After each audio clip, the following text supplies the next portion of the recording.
I'm checking this here. I would have thought it was 2 to 3 weeks off, but it looks like the last pod we dropped was July 9th, and we're recording this on August 5th. So we've been gone for a month. Fuck. Right? It's pretty crazy. I don't even remember the last time we done one. Genuinely, I do not remember the last time we done one. I think it was right after we came back. Tiff and I came back from the Finger Lakes thing in New York for 4th of July. So then that would have been that Monday. And then we were traveling. I think it was just too tight. Something happened the following Monday where we could have fitted in pause, but one of us had something going on. Something happened that Monday. Like, I feel like there's a lot has happened since. That's why I feel like it felt so long, even though it probably hasn't. Like, a month isn't like crazy, but like I feel like a lot has happened within that month. Yo, we're making the list, and we're like, it's funny because the news cycle is fucking 24 hours. So that's us talking now about Trump getting shot, or I don't know, like there's so many different things that we're just like, oh, you fucking take a few weeks off. Missed it. It's over. It's gone. It's gone. It's crazy. But I forgot to play this. But now, this is episode 170.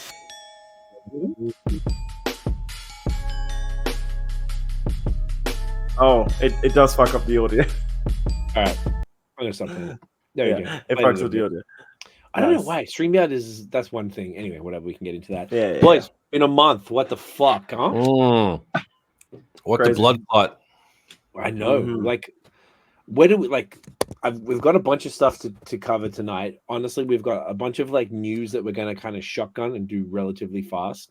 We have a project review and just kind of like personal updates. Maybe we just start with these personal updates because I imagine a bunch has happened. Yeah, boys, who wants to start? Dan always starts. Go. Last month was cracking. Last month I went to New York. Yeah, I went to Nueva York. It was lit. It was really fun. Really tiring. We didn't want it to be one of those tiring, do everything all at once New Yorks, but we couldn't help it. So then we still done a bunch of shit. There's so much to do. Going uptown, fucking downtown, we're going midtown, we go everywhere. Like Upper East Side, Lower West Side, literally doing a bunch of shit all the time. So it was lit. We drank way too much on the first night and it kind of fucked us up from like the next night. Classic. Really fucked us up big time. I don't remember how we even got back to the hotel. Kind of, it was fucked. And then imagine Dan getting smushed up. It happens every now and then. It's happened a few times back in the day because Dan just keeps drinking and doesn't say anything. He just keep going. All of a sudden, he just goes off and pukes. So he went to. I sent Dan a list. He asked me for a list. Sorry to cut your story. I just want to say this for Noosh specifically because I know he'll appreciate it. Dan asked me for a list of beer places to go. And the first night you went to the 2 beer bars in like Lower East Side, Lower West Side, so Proletariat and Blind Tiger. You sent me the menu, and on the menu of Blind Tiger was Heady Topper, which is like one of the beers of all time. Now I said to Dan, fucking get that beer because it's not something that comes around all the time. But I didn't know that he was already fucked up, and he probably didn't think. Should I have a tall can of an 8% double IPA right now? Percentage didn't even come into my mind. That wasn't even. I was just like, "Fuck it, I'll have it." I'd say this guy always talks about it. So always talks about Heady Topper. Let me try it, and then big boy, you'd be right. Yeah, but like that was the final drink of the night, and then we like stumbled home. Did you barf? And it was no, I was good. Good man. I was good. I think the last time. Genuinely, I think the last time I vomited was that time with you. Genuinely, I don't remember the last time I vomited since then. Damn. I think just like in general, like I never vomit. I think that was the last time. So that was like, it's the worst. I fucking hate it. I'll do anything not to do it. Anything. Straight up. Yeah. Anything. So that was exactly. Pause. I had the Heady after literally a bunch of glasses of wine. Some beer at the comedy show, some beer at Proletariat, and then it was like the second beer at Blind Tiger or something. So it's like, okay, you went too hard, brother, but it was but then it was still good though. It was still good. Everything was great, and New York's fucking there. So, and then when I came back, I wasn't feeling too well, obviously, and then I kind of like was MIA for like a couple of days, and then I gave myself a deadline. That was why we canceled the other pod. That's too hilarious. You got back. I think you were seeing a movie, but then you were feeling shit, so we're like, it was going to be too late. Then the week before, I was away, So then, yes, exactly. We always had. There's always something. I feel like Notion was the only person who was mostly around. So it's me and exactly. Because I was thinking, I'm just gonna go watch Deadpool, and then maybe I'll feel a bit better because I could feel myself slightly falling off, and then I was like, let me see how I feel. But then when I was in the cinema, it was an amazing movie. My fingertips, I couldn't feel them. My feet were so cold. I was like shivering. I was like, this is terrible. I even had to piss during the movie. It was so bad. Like, I felt like a crackhead. That's crazy. There was that, and then I want to go watch the movie again because I felt like it really ruined my experience because I really loved it. But then, so annoying. But I gave myself a deadline and made it. I'm back. I'm back now. I don't feel sick for too long, so I'm back on top. And I've been doing a bunch of HTF shit, and it is fucking popping. It's so good. I don't know what's happening. Gaming shit. Yeah. Clouded.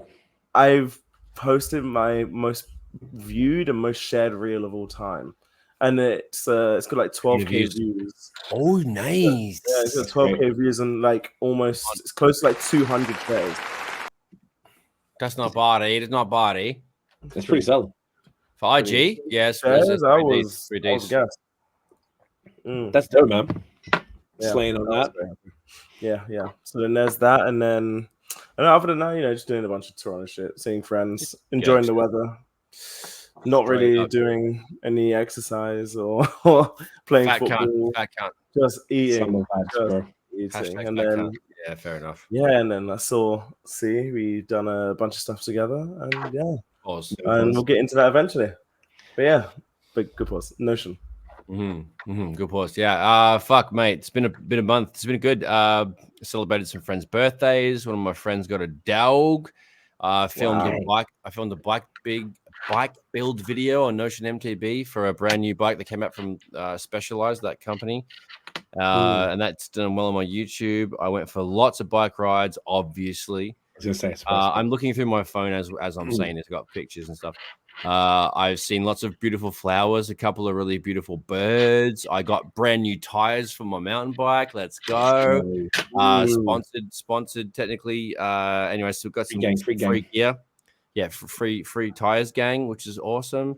That's dope. I had an accident. I hit a tree at like fucking 30 k's an hour. It wasn't awesome. Well, you're right. But, that's pretty fucking. Yeah. Did I tell you? Did I tell you, Kat?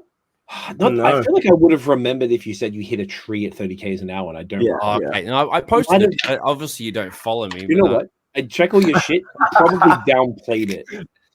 I totally did. I don't want to bother anyone if I fuck my shit up. This was my fault. I love this one. This is my favorite kind of injury because I can't blame the taxi driver. I can't blame the dumb cunt who's driving a car that doesn't look for me. This is my fault. The mud rut took me to the wrong side. Anyway, I was riding EX and they're just heavy and stuff, and I hit a mud rut and got misdirected to a tree at it's like 31 point something, and I had a bit of a biff. So hit my hand, my shoulder. I've got lots of bruises to show you, but it's not that fun. I rode a gravel bike for the first time. What's a gravel bike? I did a gravel bike is kind of like a half a step between a road bike and a cross country bike. So it looks like a road bike, curly bars, fat tires. Very, very smooth, very fast. What cousin Dan rides? But not don't they have? Doesn't he like ride those little real thin tire ones? Yeah, but like the gravel tires are like fat and burly, kind of like halfway. That's the difference. Yeah. So and I don't wear lycra because I'm not a LG. So right, barbecue man. So basically, I rode a gravel bike for the first time. Crazy episodes on Notion MTB. Been recording, which is awesome. Okay. I drank a bunch of cool beers. You got me a bunch of sick beers. Thank you, bless your cock, and you're a beautiful man. So what else? I whitened my teeth with the high smile stuff, the Aussie stuff. Anyway, got my teeth whitened a bit. How is it? Oh, it's money. Nice. It's working because my shit's yellow as fuck. Dude, they have some purple serum thing. It's like, does it kill you? No. I prefer not to die from it. Okay. It's money. I see ads for it, and I don't know how good it is, but so like, well, I got some before and after photos on my phone, but they're kind of hilarious. Anyway, so I also hung out with the boys. I had a brisket barbecue on the weekend and had a fire. Well, you didn't invite me. And it was for the bike shop boys. No. I've been outside, bro. I've been outside as much as possible. I've been, like I said, injured for the last week and a smidge. So today I went for a bike ride with my neighbor Alan and had a sick one. Did a cheeky 25K, which is absolutely nothing, but it was a very difficult ride because it's humid as fuck in Toronto, and the humidity is for the first time in a while that really, really kicking my ass. So today was a lot though. Yeah, the last week and a smidge has been pretty hectic. So but I've been outside, dude, lots of bike rides and lots of productivity on the channel and getting dogs up me basically. Fuck yeah, man. Love that. Yeah, dude. Busy. Alrighty. So then since the last one, the week after that, we went to Nashville for my girlfriend's birthday. And it was sick. We went to Detroit and Ann Arbor in Michigan first and hung out with some mates there. Detroit is so fire right now. It was just a vibe. You could tell they've invested money in the city. Like, I can't express. I totally would encourage anybody to go to Detroit. Just felt like, the city, the downtown where there was like constant yoga, and it was just like a vibe right out front of the beautiful Shake Shack there. And like, they done the city square up and stuff. There's wicked graph everywhere, but it's like murals, like huge murals everywhere. Like paid artwork. Yeah, totally. I love that. Definitely That's like cool. legals and stuff. Went to a few breweries. Super dope. Just fucking loved it. So I feel like now we realize like from Hamilton's like 3 hours, and the border is a little cunty because it's 3 hours. That's from cool. here for 4 hours from here. Bad. Yeah, so it's 3 hours, and that's literally it's like Buffalo. Well, I don't know if you guys have been recently. I've never done it. Okay, in Buffalo, if you go to the Fort Erie one, you get off there in the bus. And yeah, you would have done that. So you probably don't remember, but you get off and it's right there. Same as Detroit. You go over the bridge or under the tunnel. We went the bridge because it said. Thank God for Nexus, or we would have been in line for an hour and a half, 2 hours. I swear. Right. And there was like 3 cars in Nexus, and you're like, "Fuck up, buddy." Oh. Yes, I probably shouldn't hype it up too much because I don't want anyone to do it. I applied for my mother-in-law on the weekend last week so she can get it as well, because I'm not going in a car with anyone without Nexus. Sorry, boys. Meet you there. So yeah, Detroit was sick. We drove straight from there to Nashville. We were there for like 6 nights. Nashville was, I know it's cunty, but like I love it.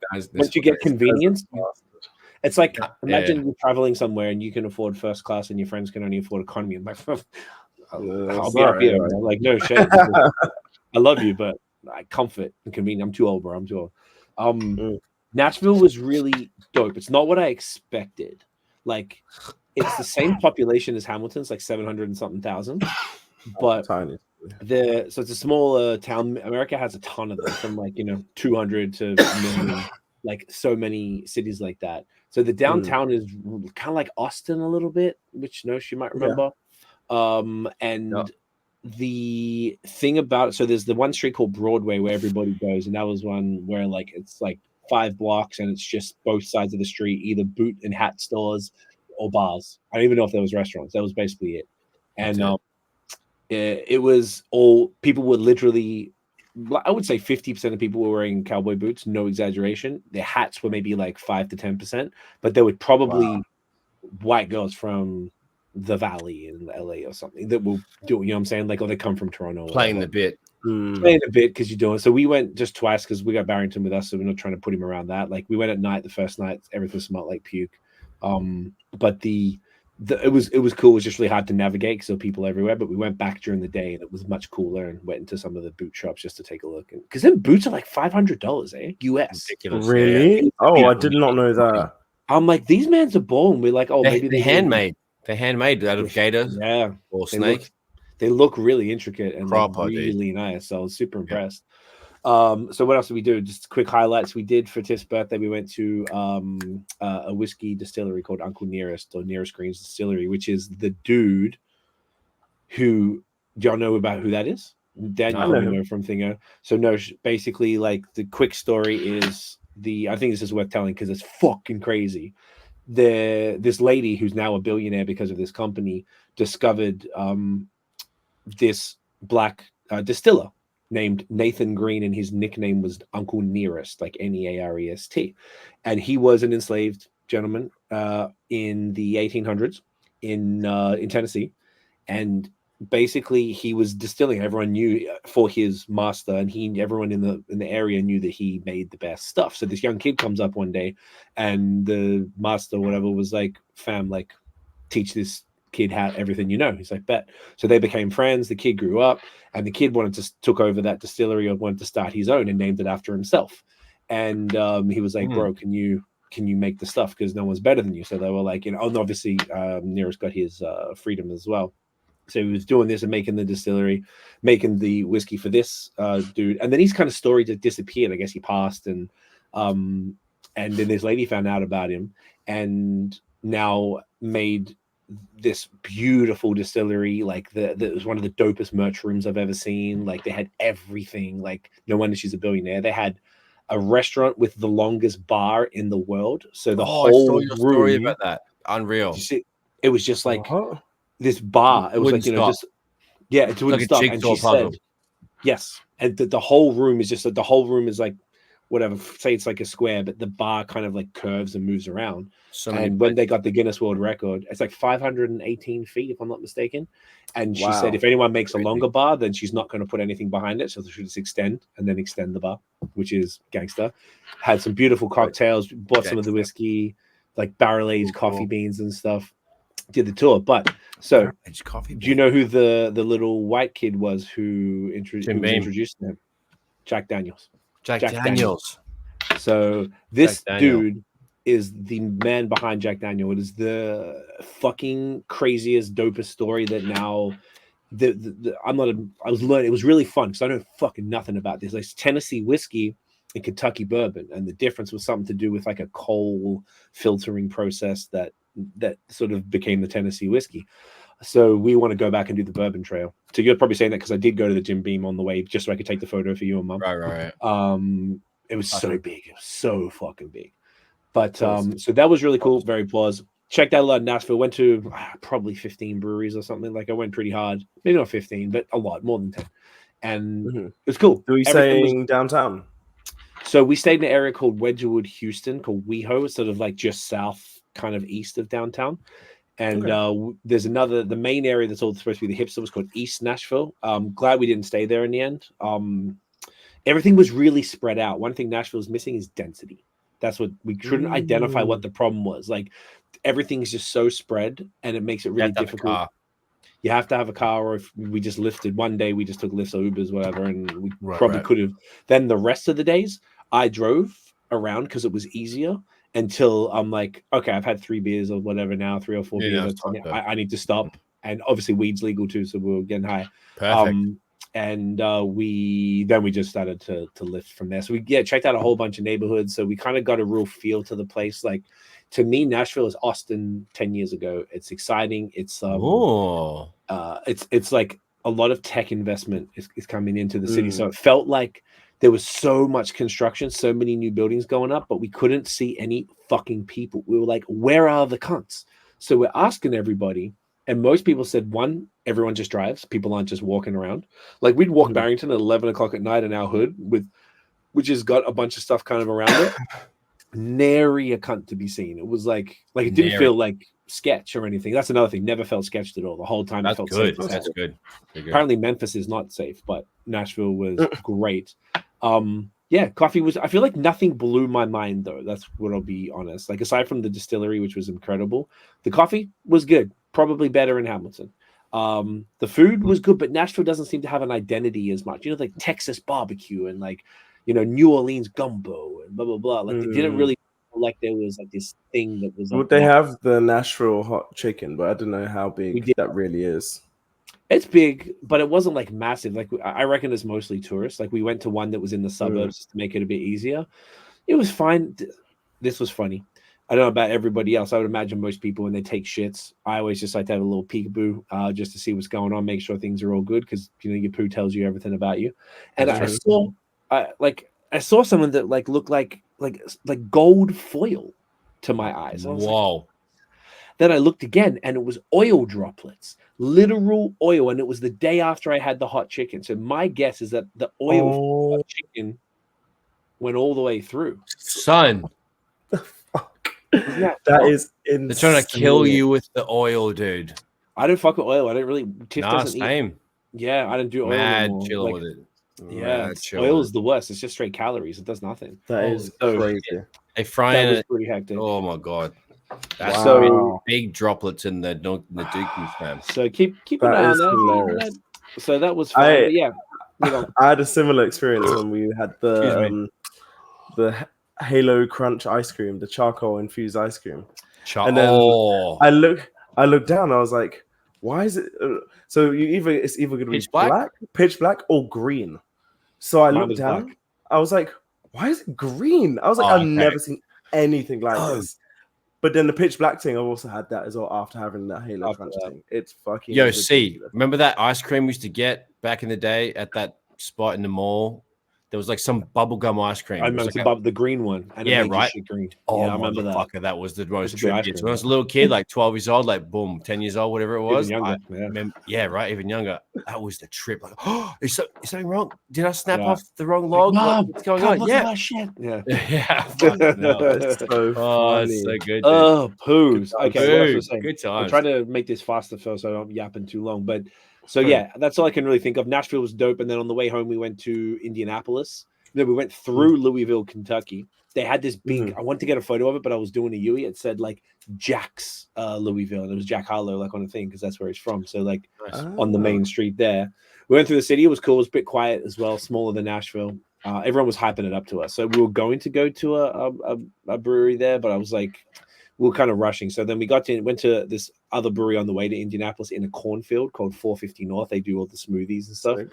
That was kind of fun. Indianapolis was cool, but we were barely there for long. It was super, super quick. But we managed to find good coffee, good hipster. We found some cool areas of the city. So I'd go back, not particularly in a rush, but I'd go back. And then, so that was that. That was a good time. Then what else happened? What else? So I got a bunch of the Yeezy Gap engineered by Balenciaga. Finally, there was that was like this top. This is called the no seam. So there's no like seam at the top, but it's cropped. Like it's a little short and it's heavy. It's just like it's like rolled over. I don't know how they must cut it. They must cut it like a t-shirt in half and then just roll it up or something. I don't know what the fuck they're doing. It's pretty cool. It's very interesting. Yeah, they're good. The good quality stuff. Like they had the deals I got were crazy. I think the retail on these is like $400 or something stupid. I got them for like $60. It was awesome. Nice. Everyone's getting Yeezys on sale today. No, in Nashville, I went to an Adidas outlet because a lot of them had Yeezys. So it was the first time in my life I'd seen Yeezys on a shelf in boxes, price tags, and I was able to try on different sizes. So I got like the Quantums, these amber mist joints, which are pretty fire. But these were like, yeah, they're pretty slick, like basketball shoes. There, like a high top, like a high top. Yeah. What's the material with the black material around the heel? It's like very. Oh, this is like hard. It's got like something. It's kind of like a rubber, and this is just like this like softy flexy foam, almost like a wetsuit ish kind of material. Oh, nice. So this is my third pair of these. Obviously, you wouldn't ball in those, would you? Or it's just like you could if you tied them up. I would. Huh? Yeah, I haven't worn them yet, but I got two other pairs. The other ones, these were a full. Yeah, you could go on right now to Yeezy.com. You get them for like $100. Might fucking go and get a fucking pair, eh? Only problem, if you're gonna do it, ask me first about sizing, because that was a full size up from what I normally would go, and I it was very odd. So that's why I didn't get any today. But today they did a drop on all the different like on Adidas.ca specifically. They had so many fucking joints, so I got another 4 pairs today because they had some fucking slappers on there. So it's definitely worth checking if anyone's there. By the time this comes out, maybe they'll be gone. But if you want to after the show notes, I would recommend right now. Fucking geez, right fucking now. Yeah, you fucking sure. You fucking pause the show. I'm gonna shop for shoes. Yeezys. Go. Fuck all you cunts. Do it. I wouldn't be mad. What else? 2 other things I want to say is last week I started working out finally. I'm so tired of being a fat cunt. Like, nice. Got the Apple Fitness. I've done every day, basically, except the weekend. It's like kickboxing workouts because that's how I lost in 2020. You put the COVID weight on. I lost weight doing these boxing things. So yeah, nice. Doing that feels good to be a little more dedicated. We're eating better. Boom, boom. Loving it. That's cool. Except for the Nashville poos. And then the last thing, so we had a great weekend. We went to Lucky Daye show on Wednesday last week in Toronto. Sick. Phenomenal. The cunt has one of the best voices I've heard live in a hot minute. Like he was flawless. He didn't like fuck up at all as far as like the vocals. none of that shit. It was brilliant. The set list was great. He did almost everything I'd want to hear, and I got the vinyl that was signed by him. It was pretty sweet. They were selling it, and they were already pre-signed, which was sweet. So I was happy to get that. The only thing is once again, I don't like history. I just feel like it's this soulless meh venue. Like, I agree. You've obviously been. Have you been, Dan? Never, but I see videos. It feels like the actual venue. This is what it does. It feels like the outside of an arena where they sell the food and stuff. You know how you're walking around where the toilets are and shit? That's the energy I get. It's this like soulless, concrete, soulless. The sound wasn't like, I felt like it was quiet when it started. Like it wasn't great. And then the Toronto crowd when you're in there. Pardon? You should be passing through to the next. That's what it feels like. Yeah. Where's the warm room with the vibes in it and stuff? It's just like every time. I've been there like 3 times now, I think, and like every time it's whack. And the other thing, Drizzly to fix it. Just give him a shout. I don't even think he gives a fuck. He's getting his money. Grizzly's like, but I'll give him a holler. Give me a shout. The Toronto crowds. I don't fuck with them, bro. Like everyone's too. I don't even know if they're too cool. Like they just don't react. Like at all. Launch Toronto shit is out of control. If you go to Montreal for a crowd, everyone's losing their shit. It's such a vibe. They feel loose. Yeah, and they're just excited, and they don't feel like they could pause, and they don't feel like they have to be someone they're not, or like try to be cool to the next person and shit. Whereas like here, it felt like I didn't detect reserved. Yeah, I didn't detect any attitude. I didn't look around. I was looking at people a lot, and I was like, I didn't see like, you look like a fuckhead. Like it wasn't like that. It was just like as a collective, people and all it was just a sea of phones. Everyone just putting their fucking phones on. I'm like, instead of reacting and dancing and singing and stuff, most of the time there was just phones in the air. And it was no one's present here. Nah, man. Like, look, I imagine in Montreal everyone's got a phone too, but there's something about the reaction and maybe like a bit more of joy or something. Which maybe I've been to. I know exactly what you're talking about, to be honest. But yeah, it's crazy. Since moving here, I've been to 2 concerts, but one was in Montreal, which was the Drake one, and I went to Bad Bunny one here. But you did that both in an crowds, arena, though, right? Arenas. Yeah, they're in the arena, so I don't know. I'd be curious if you went to like an indie kind of show. Like I don't know what the capacity history is. It's got to be 1,000 to 2,000, would be my guess. Yeah. And it was pretty full, but I just feel like I don't know if it's that venue. See, I haven't been to a show in Toronto outside of that venue, to a music show outside of history since for quite a while. It's only 2,500. 2,500. Okay. Yeah, because there's an upstairs part too. Okay, that makes sense. Man, I went to a concert at the at Echo Beach like about a year ago, maybe 2 years now. Maybe fuck. Krungman. I know the band. Yeah, Aussies. Dude, that shit at the beach at Echo Beach, literally in the sand, chilling. Even with the staunch Toronto crowd, like as we know, like that screw face kind of bullshit where no one's really whatever. This particular band, like I don't know, I was kind of like everyone was kind of lit that I was with, like they were all on like psychedelics and stuff, and it just kind of didn't feel like one of those screw face capital like shows. I know it wasn't hip hop, but it didn't feel like anybody had that vibe. That's the only show that I could be like, hey, that was a proper vibe, because like usually Toronto stuff is like Cee was saying, like there's always some sort of like, and maybe it could be a hip hop thing because freedom stuff, out of all genres. Oh yeah, true. Lucky Daye isn't hip hop, but like out of all genres, it is the one where people want to try and seem tough, not necessarily have a good time. That's true. But then like this was like psychedelic rock and shit, so it was like rock, like stuff like that, hippie shit essentially. And it was standing in sand and like we were all off our tits, like fucking grounding and stuff. It was fucking sick. Yeah, interesting. Yeah, it's cool. I don't want to like. I don't know enough about. I've only like one venue. I need to go to a few more shows. And, like, because usually it'd be either Scotiabank or something. There is really like what we tend to do. The other show we did go to that wasn't music on Friday that Dan was referring to. So there's like people obviously we all know, but podcast is called ShxtsNGigs from London. Yep. And that was a total opposite vibe of like that. I mean, people did get into Lucky Daye by the end and they were a bit more responsive, but I just mean it took like quite a while, even though they all paid and they were there for him. Like ShxtsNGigs, people were fucking vibing. It was essentially a live podcast.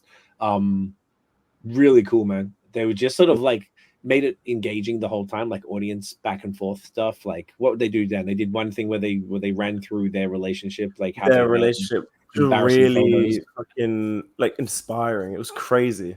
Yeah. It's just so sick, like seeing the episodes, like episode 1 is like the episode we quit our jobs, and then the latest things that they're doing now they're on tour in North America. Like it's fucking crazy. And just how like there were goose cunts like having a dance crew all wearing flannel when they were like 18. They used to I love it. And like battle guys in clubs, not even serious, just in the club, just like fucking around. They're just like little, and they were humble, super humble, and super like making fun of themselves, which was really cool. Yeah. But it was sick because I didn't know what to expect. I've never been to like a live podcast or anything, but it was like, imagine like a comedy show mixed with a natural podcast, mixed with an actual concert. Like it was that's a good song, ridiculous. Like, they did a carry. They did like they brought audience members up to do a like a question thing. Like they represented each of them, like a team, James, team Fuhad, whatever, and like asking questions, but the audience could help them. And they did like a karaoke thing to try and like they had this team thing because the tour was called Daddy's Home, and each show the joke was I had to find out who the daddy is, and that's when they had these contests, and whoever lost had to put a chain around the other guy's neck and look him in the eyes and say, "You're the daddy." So they're like really like they're kind of like us. They do a lot of the gay jokes. They're very just like funny as they make fun of themselves. That's why I see ourselves in them ports. Like that they fuck around. We always say gay shit to each other. All my friends in basically that I talk to regularly, we all say gay shit all the time, and it's true. And it's affectionate. It's a way we all connect. And because they do it at scale, it makes you feel like, oh man, these guys are just cool. They're just fucking dudes. Like they're just regular dudes. Regular dudes doing their thing. So it was cool. They were just having fun, man, and they really hyped up sort of Toronto. They're making fun of the accent and stuff, like the Nye, like Toronto and stuff. It was great. It was great. So then, we went out, we got lit, we went to Bellwoods and we had some drinks. But check this. So on the Saturday, that was Friday night, and on Saturday, I didn't tell y'all really what happened. This was. I have a love-hate relationship with Toronto. It was the first place I ever lived outside of Australia, so I'll love it forever. But it's not the same. Just like Canada isn't the same place I fell in love with 20 years ago. Toronto is not either. Same. So this was our fault. I'm not blaming Toronto for this, but I'm blaming Toronto, but I'm not specifically. So we went to see one of our friends who lives in Liberty Village. What we were going to do, and I didn't even text you, Nosh, we looked at Waze and it said, well, there's 52 minutes from Tiff's mum's house to Liberty. So we're like, let's just fucking go there. It looks sweet. Looks like it's not that bad. And then because we were going to come to see you and then park the car, and I would have had to go to your work to get the clicker and then come back and then put the stuff up in your crib to keep, because we had the computer and all that stuff with us. And then it would have been this logistical nightmare. So we're like, let's not bother Brad. Let's just go there and be fine. Everything was great. We're driving on the Gardner. No one was there. Get off the Gardner. We're like, oh, I'm going to put you on the Lakeshore. Basically, instead of 52 minutes, it was 2.5 hours. By the time we were on Fort York Street for a whole hour, and then we were looking, and by the time we got to, this is super Toronto things for people, but Strawn and East Liberty, if you're familiar, when you're going up Strawn, they had fucking police ruined everything. The traffic lights were on. They blocked the south lane. But then what they would do is they blocked it for no reason. So the cars going south on Strawn, they would stop the cars going north, which is what we were doing, and then let them all through when they could have just kept going. And then whenever there were lights, they would let like 4 cars through at a time. So everything was backed up. Like it wouldn't get fixed. So we finally got to a friend's house. We basically were supposed to go to like a bunch of cafes, supposed to be there for 3. By the time we got there, it was like 5:30 because that was the 2.5 hours. So we're like, cool, we walked around, got some coffees, went through Kensington. Kensington's just a mess, just fucking crackheads yelling. Oh yeah, straight. It was just like a very interesting day. So then we get back, we're like, oh, we were going for like 3 hours, like everything should be fine. Bro, this was one of the most, it was bad enough on the way in, on the way out at, call it 9-ish or 8:45, I think we left. We're going now. East Liberty is the main street. There's one way in and one way out of Liberty Village on East Liberty Street. And we were going west because we live west. So we're like, let's go back this way because we know Strawn was fucked, even though he was kind of closer to Strawn. We're like, all right, let's go this way. We got in traffic. He's like, well, look, if we go down here, cut through, you can cut through one of the parking lots and get right ahead because it wasn't moving. So we did that, but that meant we had to turn left into traffic going both ways. I think it was like an hour and a half to get out of Liberty that whole time. Nobody would let me in. Nobody. So I had to I was screaming at people. Like cunts even came up and they started taking, it was a two-way side street, and they went instead of going this way, they pulled up next and they were trying to cut in. Dude. I remember I had to lean out of the car to some young girl. I was like, no, fucking no. I was a psycho cunt. I was losing. I had the window down, screaming at cunts. I was like, fucking let me in, cunt. Cunts are coming in, cutting me off. I had to go in. Cunts are trying to honk at me because I'm blocking the whole street. I'm like, fucking go around me, cunt. Oh my god, nuts, bro. I have never. I probably lost 3 days of my life from fucking that shit. Oh no! Finally got in, everyone, and I'm just like, dude, it was the worst. And if that's not the clip, we're not doing the show. That's unreal. All right, I'm like that. Oh my god. It was like, dude, I was so psycho, and I didn't want to do it. I don't want to yell at anybody. But she's trying to fuck. I'm like, no, bitch. I've been waiting here for like 45 minutes in this one side street because no one will let me in. Oh, cunts are fucked up there, dude. It was a stop sign.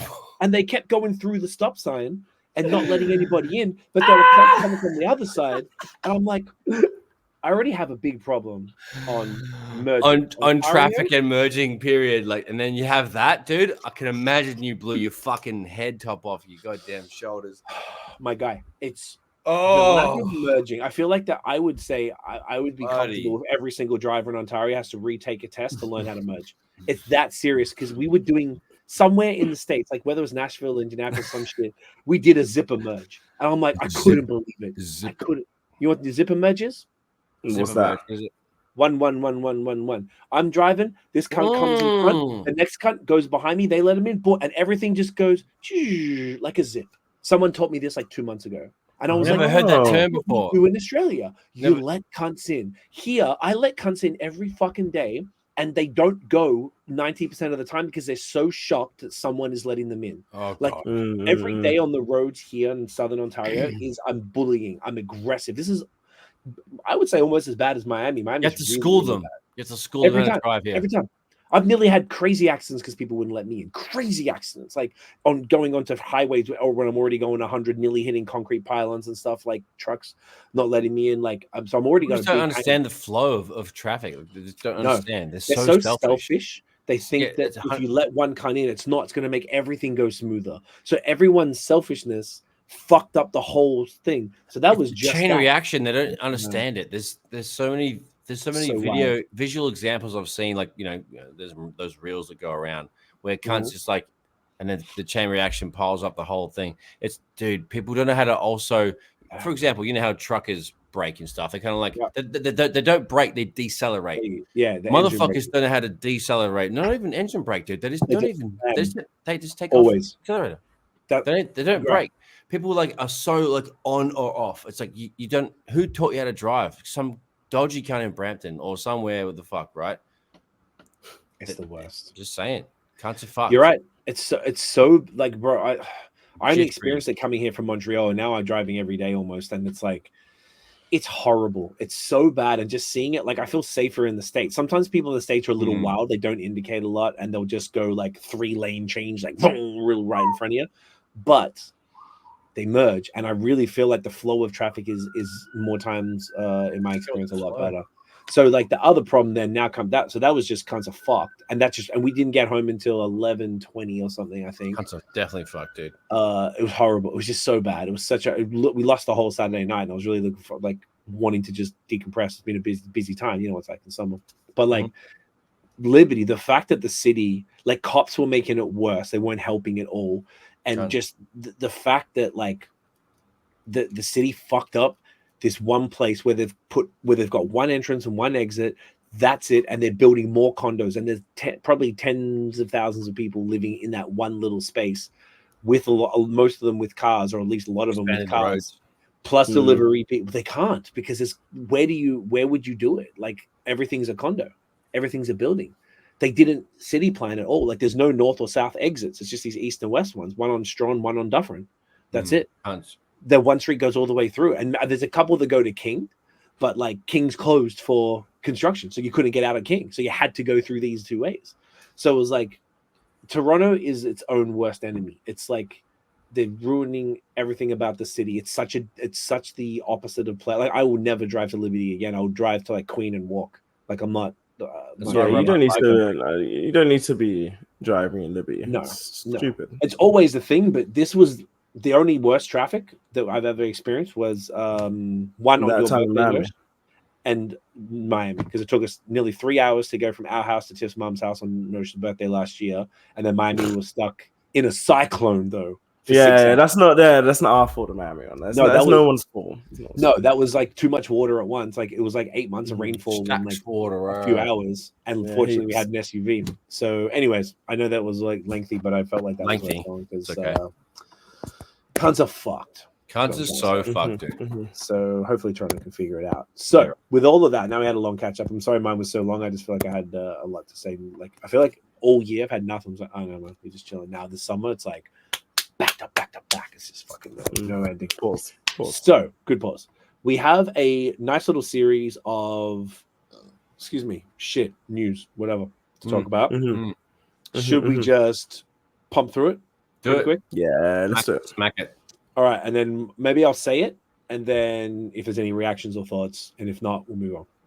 Cool. All right, first one, super sad. Rest in peace, Chino XL, who is a legendary MC. He followed me on Twitter. We spoke a few times. He even gave me a publicist. Like I was listening to him. He had this classic album called "Here to Save You All" in like '98. He was like elite MC, like Puerto Rican, I believe. Super nice. Was in Australia a lot. So many people had stories about him that I saw posted, and he just like seemed like such a fucking genuine dude. Like Hezekiah, a good friend of ours, had he said he was working on an EP with him. So I don't know how close they got to finishing it, but like, yeah, man, super, and no one knows what happened. He was 50, which is even worse. Super, and he was jacked. Like he's fit. He's a big boy, man. He's full of muscles. Yeah, crazy boss. But yeah, super sad. So that's mad. Yeah, it sucks. And particularly these cats dying younger. I mean, I wonder why, but like, yeah, it's kind of fucked up. So rest in peace, Chino XL. Yes, sir. Few new projects dropping. Eminem dropped his album "The Death of Slim Shady." Did everyone peep? Yes, and I was surprised. It was good. What's going on? Like, what's happening? Why is it good? Like, I don't understand. I listened. I was like, this is weird. Why is it good? Like, it's actually obviously there's a few the hooks. Some of the hooks are corny. Some of the instrumentals are kind of shit.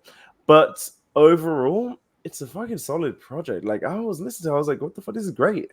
Like I was having a great time. So I agree. Yeah. He didn't do the stupid accents really.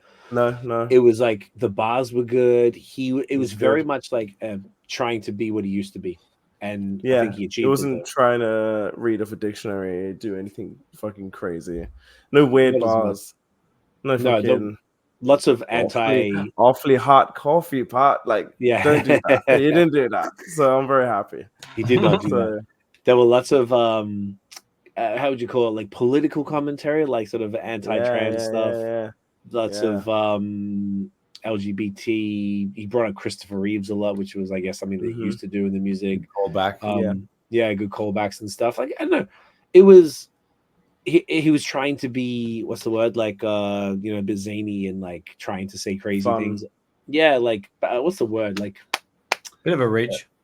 No, not the reach. When you're like trying to like poke the bear a little bit, like you're saying provocative. It's being provocative by saying all these things a lot of the time. So trying to get the headline. Yeah, trying to do that, trying to piss off the woke folks, which is really what he was doing a lot. So I thought that was I thought it was funny, the approach, but I know that people who share that ideology would not enjoy it. Not be keen. Yeah, of course. Yeah. So overall, surprisingly good. So you didn't hear it, Nosh? I have heard snippets but I haven't sat down with it. No. Okay. I definitely for some reason when it came out, I just was busy as fuck, and then the next few days I forgot about that it was out. How it goes. I would say it's worth your time. More times. Yeah. Would you agree, Dan? It's actually worth your time. It is. Yo, more times. Yo, more times. You already know. Yo, more time. Yo, man. Yeah, check that shit. Bro. The other album that dropped was Childish Gambino's album. It was called. I forgot. It's not Adavista. I forgot what it's called. This one. New album. It's called Bando Stone and the New World. Bando Stoned. It's Stone. It was weird though. It was like Halloween. It was like weird, man. Shit. I don't even know if I'd like go back. No, like the only song I like is that Yoshinoa song. Everything else is just too weird. It's just that's weird. a Drake diss. Allegedly, it's it's quite a reach, and it's like very, like he can barely. No, he's not gonna respond to it, so who really cares? But like, I don't know. Other than that song, it's just a weird album. It's like I see. So I think it is. Everyone sees Tyler the Creator and be like, "Oh, he used to do rap, but now he kind of doesn't want to rap as much, and he wants to be more artsy and shit." He does it so well, and he still does the rapping, but everyone else just takes it too far. And they're just doing punk, pop music, punk rock music in your album. You're doing some weird fucking techno music in it. Like, what are you doing? It's weird, man.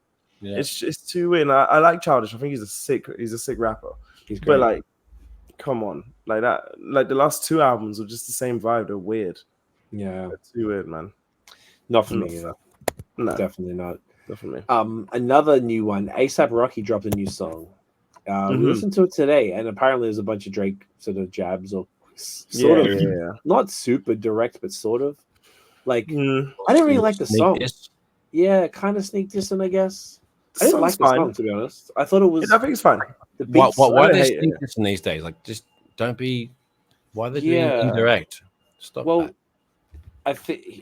I feel like it was like he's got more coming. Would be my guess. Like, I mean, like apparently his album. His album's gonna be very direct. I've heard.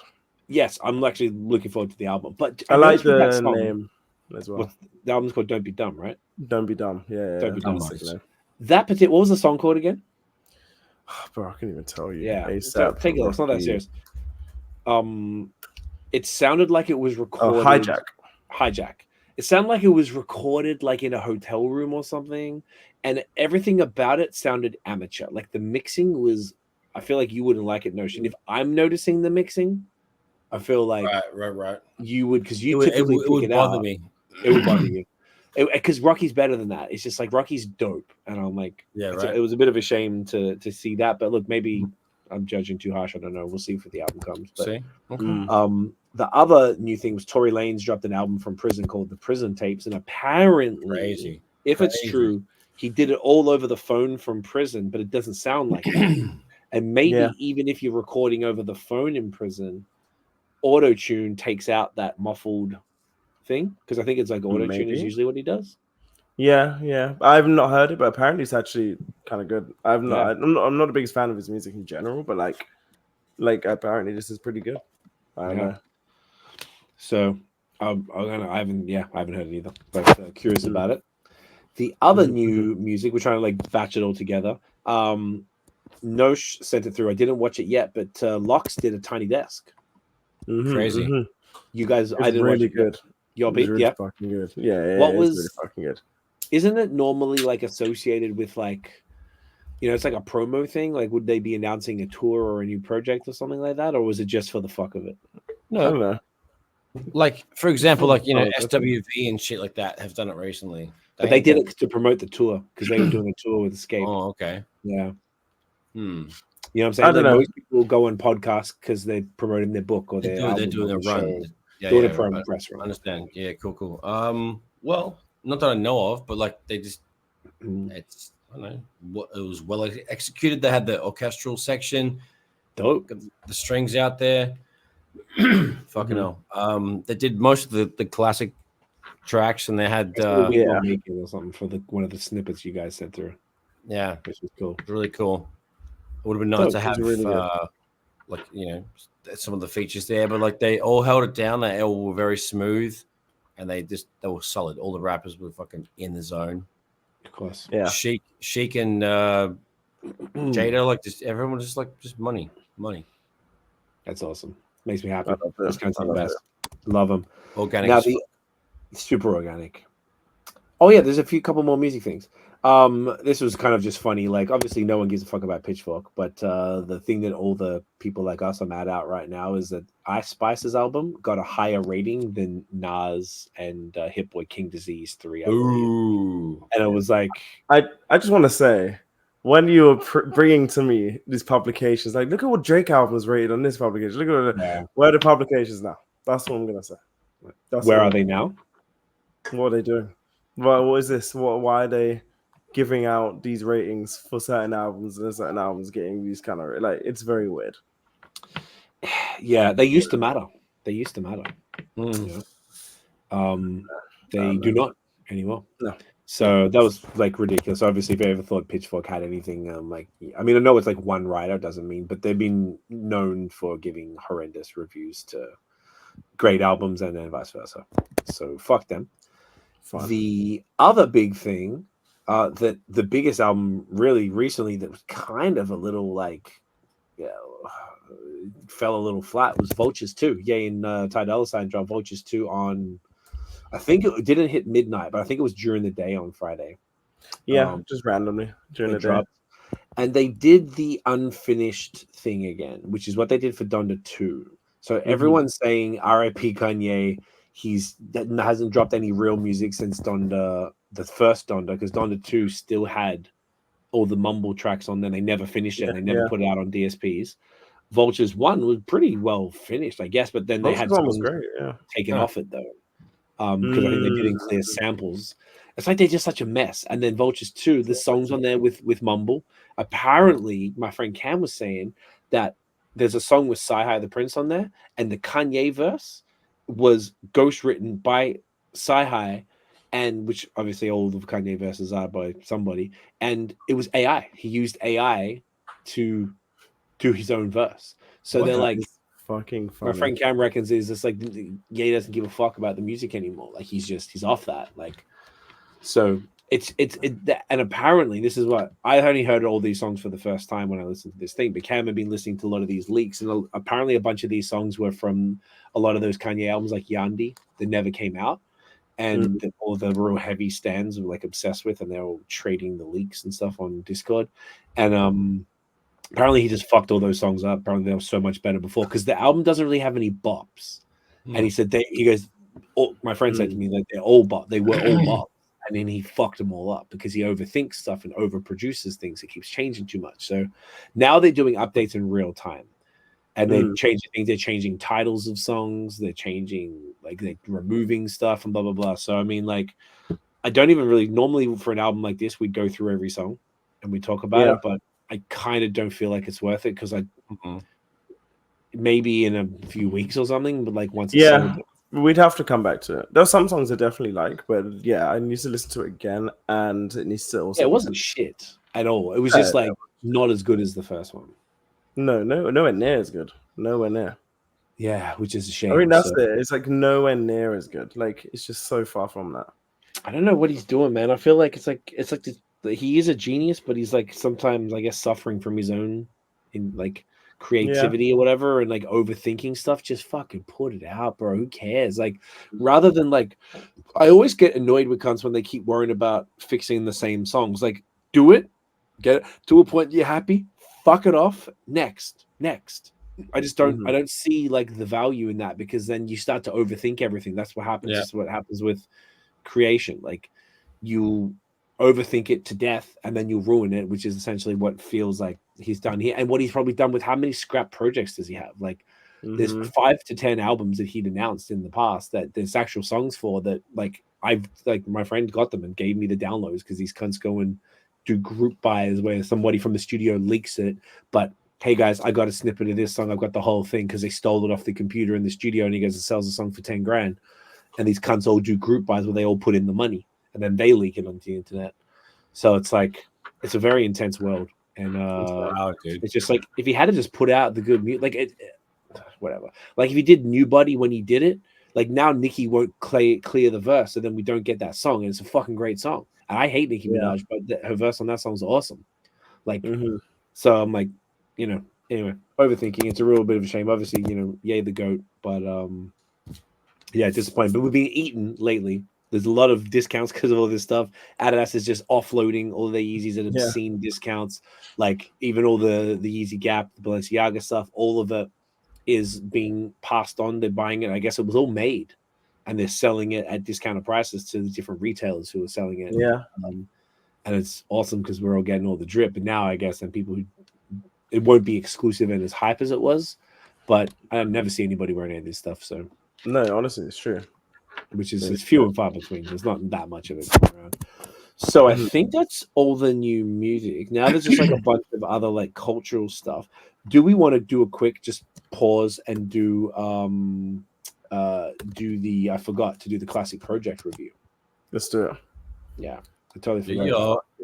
So this week we are heading into the 2020. So that's kind of crazy.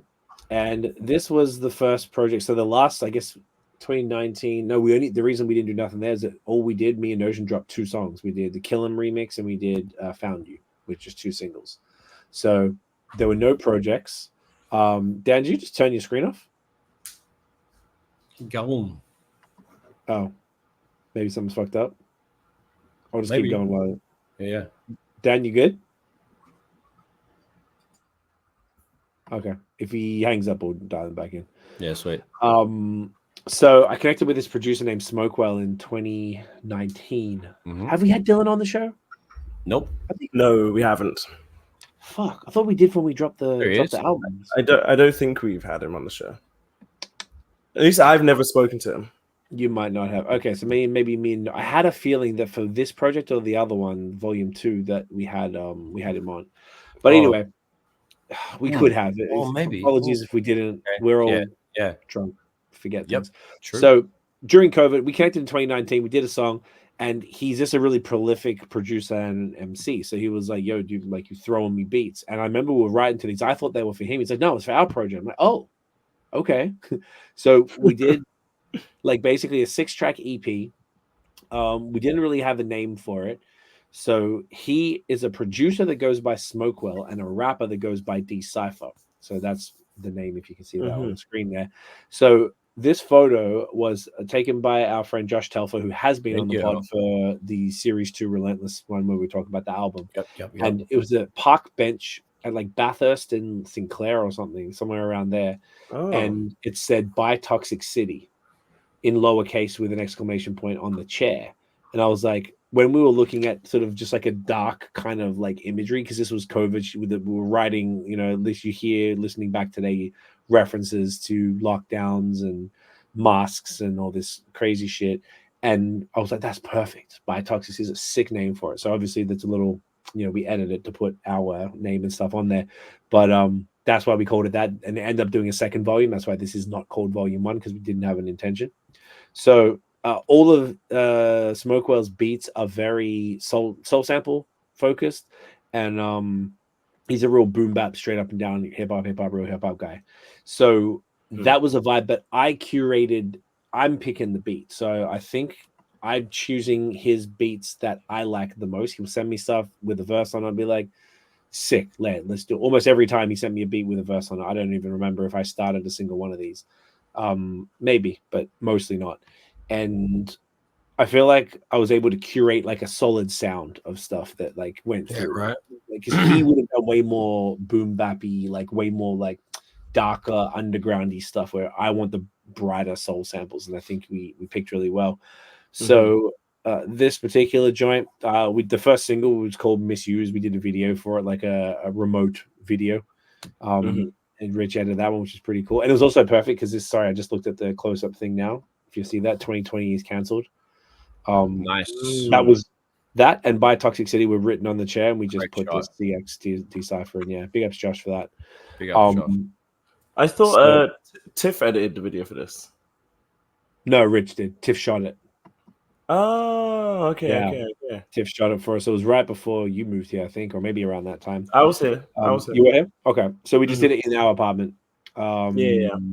Did the video for that. Like I noticed that like I was filming on our balcony, and I know the neighbor was right next door. I could see her looking through. Like, what the fuck are they doing?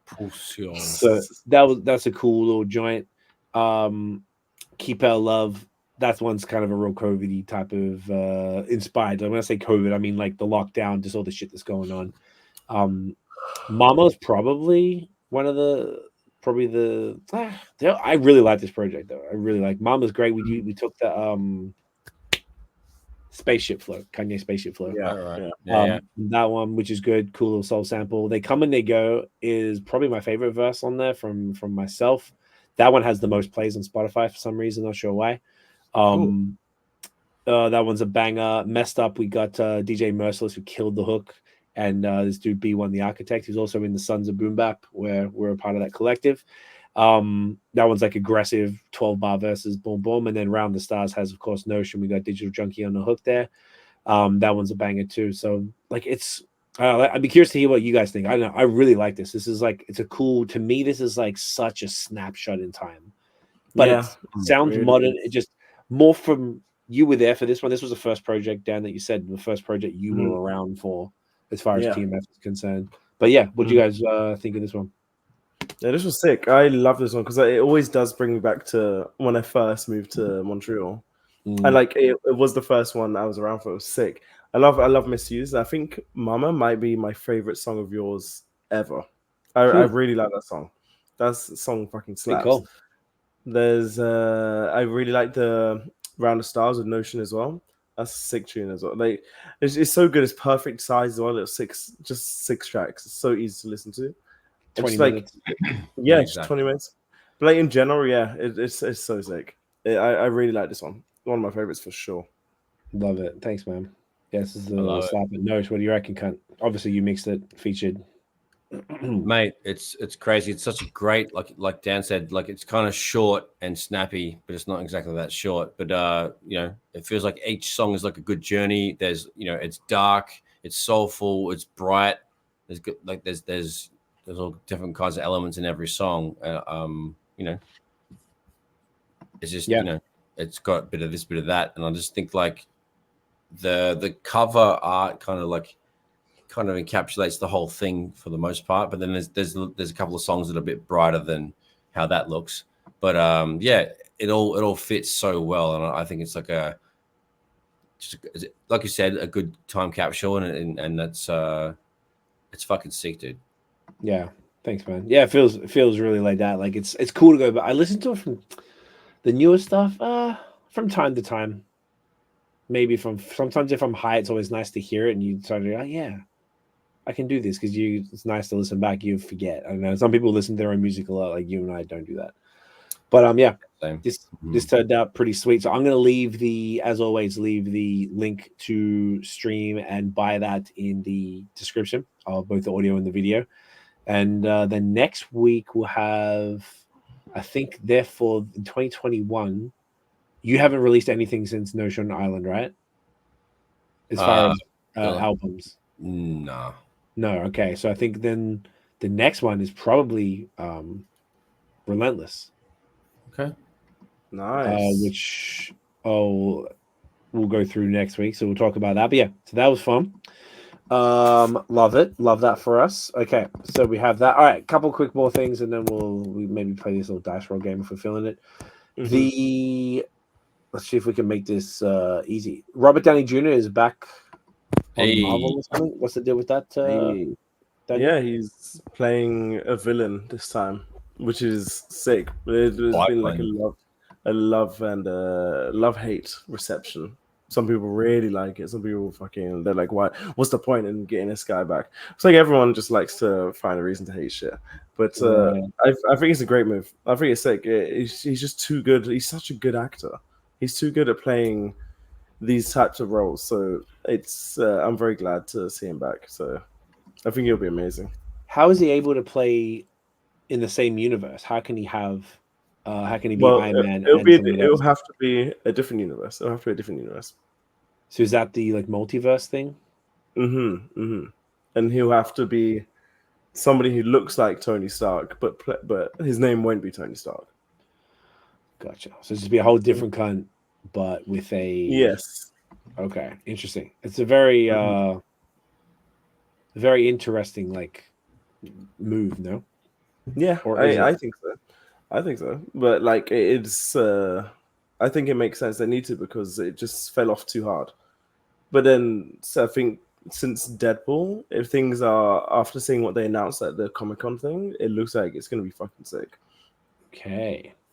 So a lot of stuff happening, so should be good. And they're cutting down production as well because they were just releasing too much shit. And it wasn't good. It wasn't good, so now they're like, all right, let's make this shit no whack. They need to make Marvel great again. That's what they need. Make Marvel great. Wow. Should I? All right. Well, you know what? That was a good segue. So I mean, obviously, Trump got shot. Speaking of great again, 3 weeks ago. Wow. It was interesting. And then today he was on Adin Ross's stream, and apparently it was the most the most stream of all time. So funny. He gave him okay, let me just find it. On a stream, dude. We're living in a fucking simulation. Are you absolutely mad? Yeah, I'll wait to see this.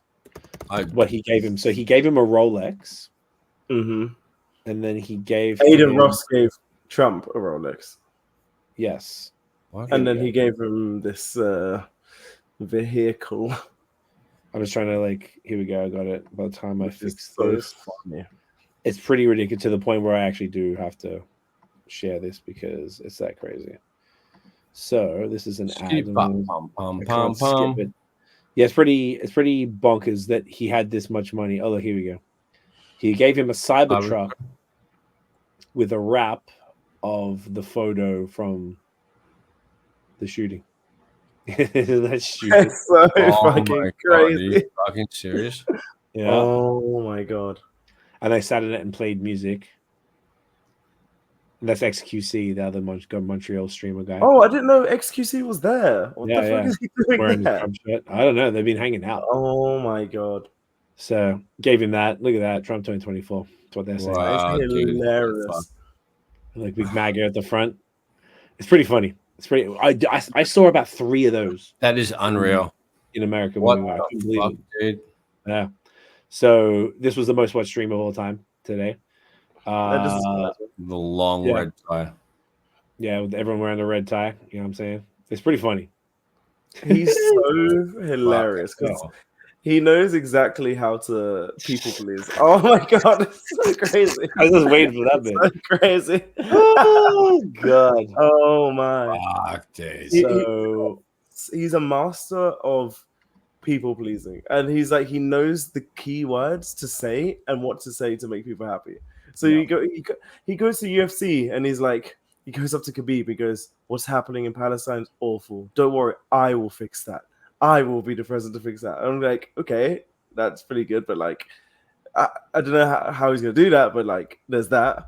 And then he's on Adin Ross's stream. And he's like, "What they're doing, how they're treating Young Thug is terrible. It's so terrible. He needs to be treated fairly." And then he said stuff like, he was doing, did you see him dancing? He'd done the Trump dance with Adin Ross. Yeah, the little dance. And then he was like, he just turns to the camera and goes, "This whole TikTok thing, you know what? TikTok's here to stay. Under me, TikTok will not leave." Stuff like that. I'm like, oh my god, he is so funny. The whole thing is a clown show. Everything is a clown show. It's pretty insane. So that was the nice thing. So also, I was looking at his ear. And I didn't see he's not wearing the thing no more. Like he'd have to have lost. You can't being shot a few weeks ago. You can't not have grow ear. No, you would have been stitched, I assume. And maybe like a real small flesh-colored bandage or bandage or something. Yeah, interesting. So that was pretty fucking funny. I don't need to go into the Trump being shot thing. I was gonna say, almost everything there doesn't add up. It's a very, very, very strange thing going on. Real. It's all stock market things. Yeah, it's all the other shit. And then obviously it looks like Kamala was nominated. Now Biden stepped down right after that, because it was like Trump was about to have it in the bag because everyone's like, how gangsters that he got shot in the fight thing and and then Biden's just a corpse, and he's literally dead, dude. The conspiracies are awesome, exactly that, and they're saying they've got those CIA masks that they've been using forever, like human face masks that you put them on and you won't know that it's a different person. Apparently they're that good. He acts like a corpse, so I don't know if they're actually using it. Like it's probably has been for a long time. Do you see the video of some lady was shouting like from across the street? She's like, "What are you going to do to fix Iran?" He goes, "Huh? I don't know." I'm like, "What the fuck?" And I just no response. It's so crazy. And like Kamala has been having rallies, and she's been getting like all the rappers. She's been getting Quavo. She had Meg Thee Stallion perform and like twerk in front of everyone. And obviously, she's horrible. So it's such a clown show. And the funniest thing, I feel like everyone's like gaslight. Everyone forgot that like Kamala. Look, I'm saying this as a centrist. I don't like anybody. Like Kamala lost aggressively. Everyone hated her when I think she ran in 2020. Might have even been 2016, but I think it was 2020. And no, because Biden won in 2020, so it would have been 2016, and she just got fucking wiped out. Like, and now all of a sudden everyone's saying that that's what we need, and they're saying instead of MAGA, they're saying Mala, make America laugh again, and it's obviously Kamala, it's in her name. God. And it's so lame. And they also, and I'm just like, I feel like, are y'all forgetting that everyone didn't like her, and all of a sudden now you're proclaiming she's the fucking future of democracy? She's down with a certain bunch of people. She's definitely down with that side. And she was the other thing. Everything I've ever heard her say is like a drunk wine mom. Like she's insane. I just can't stand her personally. But the other thing is that you can tell that they're already pushing the agenda. If you step back and look at it, because if you don't care about nobody, it's easier to see what's fucking around. And they edited a clip of Joe Rogan saying things.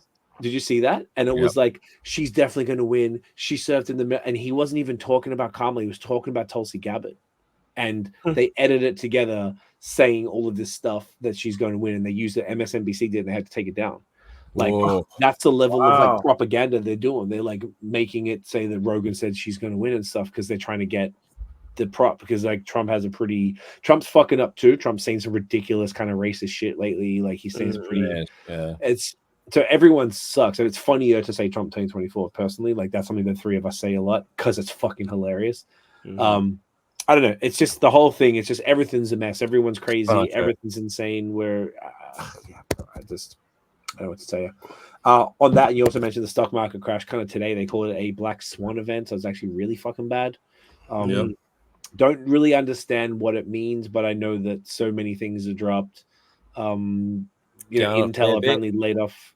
Hey, just like things are down a fair bit. Oh, down a fair bit. Yeah, a lot. Apparently, Intel laid off like 10,000 people. Like tech is crashing a lot. Nvidia even is going down. Nvidia is down. Watching the stocks, I was about to buy some. You should buy some. This is buy time, guys, because it's always going to go back up. This is buy time. Yeah. The thing is, right? Because if we're they're saying we're going to be entering a recession. Typically during recessions, you should hang on to cash. But if you got anything you can spare, put it into those stocks that you can get now that you know are going to go up. Because Warren Buffett dropped like billions of Apple stock, like sold. Sorry, when I say dropped. And that's why it's tripping everybody out. Like that's the stock that's made him so much money. So interesting. If he's dropping Apple stock, what does that mean? Does that mean he's trying to look for cash on hand to either do something that's a larger project, or because he's worried about a recession? So who knows? Crypto took fucking shit the bed. Oh my dude.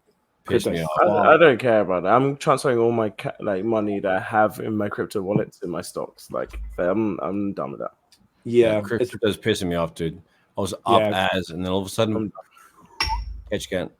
I don't know if it's worth holding for a bit longer till it's higher and then moving. I think I'll do that. Yeah, I usually do. I have old coins, so regardless, they're not going to go up. Gotcha. So it's like fuck it, just cut your losses and move it out. I mean, look, you gotta think about what makes the most sense. So very interesting times. The only other thing here, Drake performed at a PARTYNEXTDOOR show I think it was in Toronto. Announced the thing. It looks sick. And he announced a collab album with PARTYNEXTDOOR. So that'll be. What was that live band performance I sent you? I don't know what that was. Don't know, because that wasn't the P&D one either. So I'm not sure what that was. It looked like Hip Hop posted it with no context. So maybe he did. Very weird. It's like maybe he's doing a little like a internet performance thing or something. Yeah, people were saying it was like Tiny Desk-esque. Yes, I can see that, which is pretty dope. Sick. It is interesting because we like Drake with the melodies. We don't like Drake when he act tough. And it's looks like he's only been doing melodies lately, so here for it. That's true. That's true. That's what we need. Bring that Drizzly back. The only other thing we had here was Euro Cup wrap up. If you want to talk about that. Oh yeah, Spain won. Spoiler alert. God, they won the whole thing. To be honest, they won the whole thing. They're just too good. They were kind of dark horses, almost underdogs, because they always underperform. And then all of a sudden, they're just fucking sick. A 16-year-old is the fucking best player in the whole thing. What? It's so crazy. So crazy. And like he scored in the semi-final. Like he just people saying they've never seen a 16-year-old this good before. Like what's his name? Messi. His name's Lamine Yamal. Where's he from? And he's Spanish, but like he's from Moroccan descent. Gotcha. That was my question. Yeah. But like, yeah, he's just ridiculous. Good for him. And yeah, in Spain balling out. So it's gonna be, and the season starts next weekend, finally. So I'm very, very happy. When you say this season, what does that mean? Like Premier League? The Premier League's back. Gotcha. Is that what we did the soccer bets things for? Yes, exactly. That's what. No, we wouldn't have done it for the Premier League. We would have done everything. Would have still been preseason, but then there was one competitive game, which is this Friday, I think. Gotcha. Okay, so that's like the first day of the season. Gotcha. Okay. Yeah. So yeah, gotcha. Okay, cool. Yeah, the soccer bro. I took out like the bets. I won out of all these people. I even have money on it in that little soccer prediction thing, the Euro, and then the second part of it. Like I couldn't believe how many I got right. Like I guessed exact scores more than anybody, and I would have won. I think it was 130 pounds. I thought it was hilarious because I know the least about soccer. And then the second part, you had to do the it's called last man standing. So like you pick a team. If that team wins, you go to the next round, but you can't pick that team again. So I lost in the second round because I didn't really know there was too many. That's too many stakes, and I was pretty pissed because I thought it was way harder to do what I did the first time, and then I lost it. So now we got to talk to your brother, Dan. He's fucking up again. Should beef him. I got beef with him. I'll fuck him up. You should. What's up? It's so with that, do you guys want to do the little dice roll game that we did last time? Because that one was pretty fun. Yeah, let's fucking do it. So all of us bring up your dice roll. I'm gonna start. Oh yeah, let me do mine now. So just search for dice roller, Google, and just it's the only thing that comes up. Yeah. And then I do that. I turn this off, and then I zoom in. For like 8, 10. What are we doing? 10. Sorry, 10. 10. Yeah, and then zoom into the screen, put it like nice in. Oh, why is it like 3? Oh, just one of them. Okay. Yeah, so it'll come up with the 6, I think, immediately. So click on the screen, click on the dice, it'll go away, and click on the purple 10 one. Yep, gotcha, fun. And then basically to remind people of and then you guys do it and press present, and it'll just pop up in my thing, and I can add it as we go. Oh, nice. Forgot you could do that. Yeah, it's perfect. This was so I just do a thing like I did where you zoom in. Just use the mouse to zoom in and then center it. So that's pretty. So the way this game works, say I'm rolling the dice. So Notion and Dan will turn around so they can't see the turn around. Say if it comes up, whatever number it comes up with, I have to say something that I would rate out of 10 that number, and then I say the thing, and then they go to get. So say cool. I say pussy, then you'll be like 10, like boom. Then I say dick, and you'll be like 10. Boom. You know what I'm saying? Or like pickles, then you'll be like 1. So that's really how it works. The hardest part is really thinking of something on the spot, but you get into a little bit of a groove. You get me. I feel like this is probably the funnest game we've ever played. I this is the best one. It's pretty good. All right, Dan, I see yours there. Nosh, whenever you're ready, just hit. Whenever you got your dice up, just hit present, and it'll send it to me, and I'll have it here. You first.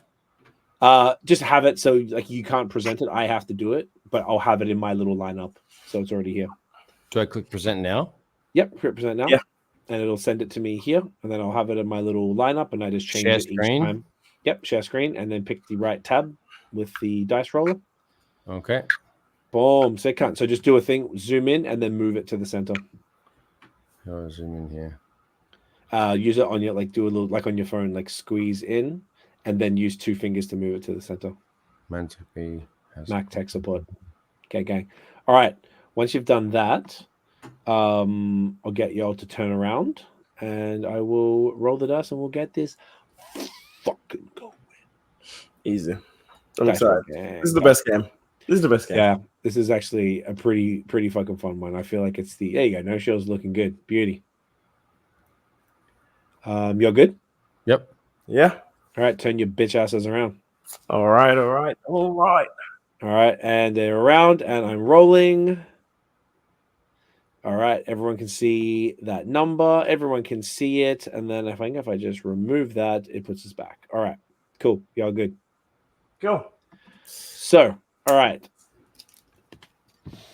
All right. Okay.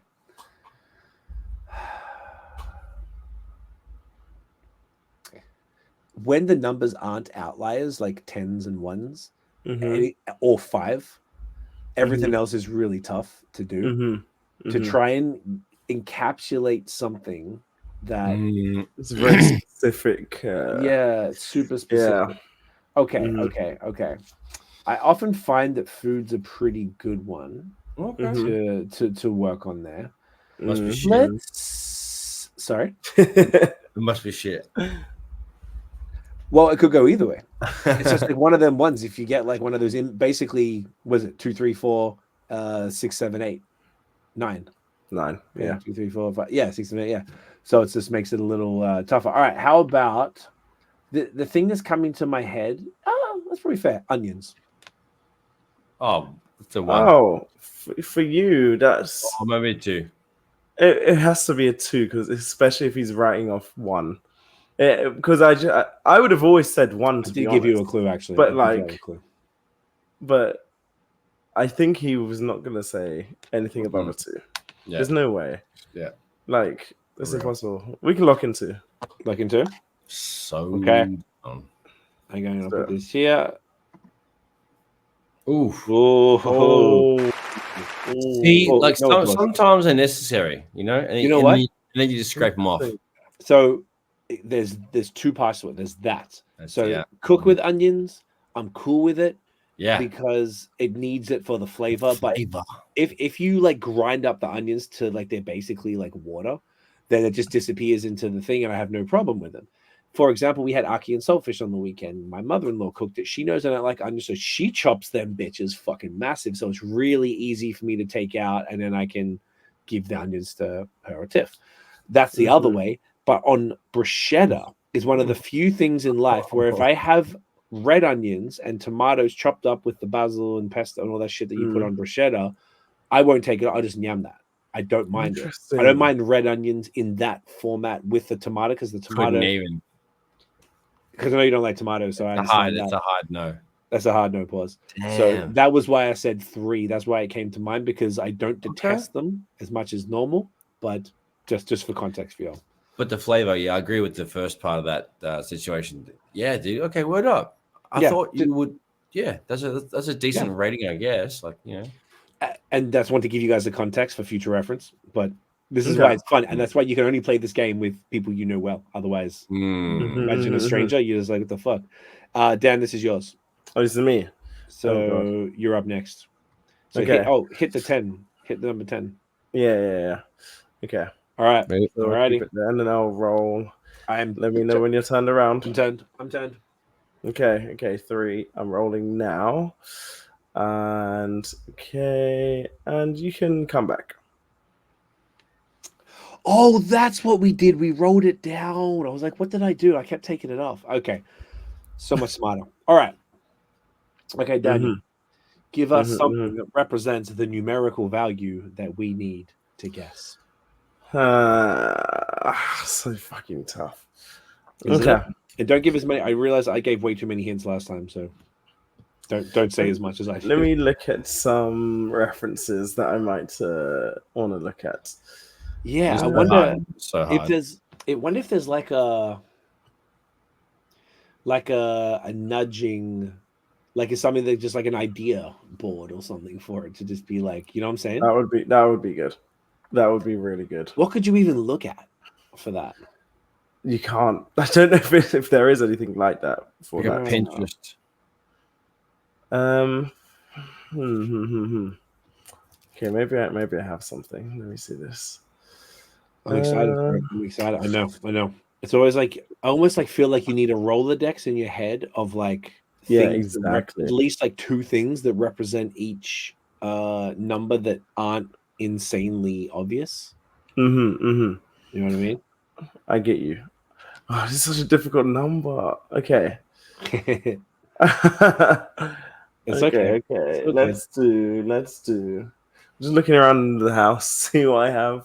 That's what I always do too. It's I think that's the most efficient way to figure out what the fuck we're gonna need. I'm even like pre-looking around too. I'm like, oh, how strongly do you feel about stuff? That is true. How strongly do I really feel about these things? That is the real question. You're reevaluating shit. Yeah. Okay. I fucking hate that painting on the wall. Fuck that. That's what I'm thinking. Fuck that shit. Shit. Taking it all down. The wallpaper too. Fuck it. Done. Who the fuck has wallpaper in 2024? Huh? Yeah, honestly, wallpaper. Maybe like cool bars like have weird things. Oh yeah, true. That's a different vibe than a house. Yeah, it's true. It's a different vibe than if you got one in your house. Like I don't know. I feel like it's an old house and you didn't choose to. Or you haven't just changed it. You've been so lazy. It's just been like, you know what? I'm going to keep that till it falls off by itself. Maybe it's quaint. Maybe it is. Okay, I think I have. Go, baby D. Okay. Okay. Record scratching on a hip hop album. Oh, so you're listening to a hip hop song or an album, and then in the middle of the song you hear the, you know. I know exactly what you're talking about. I'm just trying to think what it could be for you. Okay, so I know Dan does not like record scratching. Really? Yes. But I would say, if I were to guess, I would say like 4. Because I don't think it's like a 1 or a 2. And I think it's like, I don't think it's like, it'd be 4.